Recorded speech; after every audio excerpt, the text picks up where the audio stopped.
Nah teman-teman, selamat datang di channel saya, channel Bang Raja Sipayung Simalungun.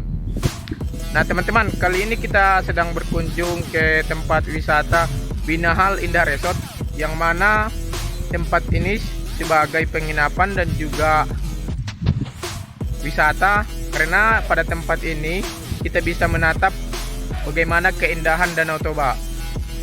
Nah, kendala kita teman-teman menuju lokasi ini adalah jalannya yang rusak seperti ini. Nah, memang kebanyakan kayak gini kalau di jalan Simalungun teman-teman. Jadi maklum, lokasi dari Binahal Indah Resort ini adalah di Kabupaten Simalungun, Pematang Slimakuta.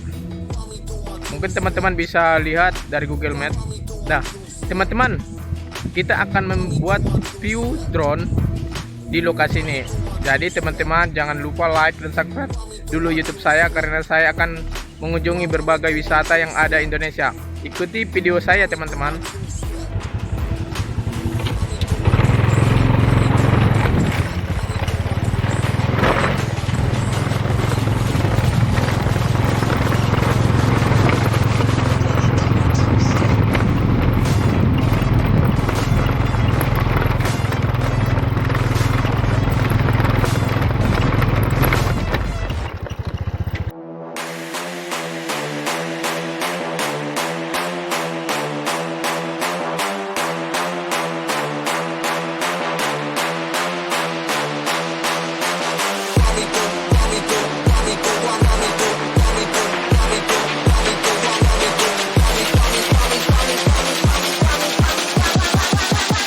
Me do my two-step.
Me do my two-step.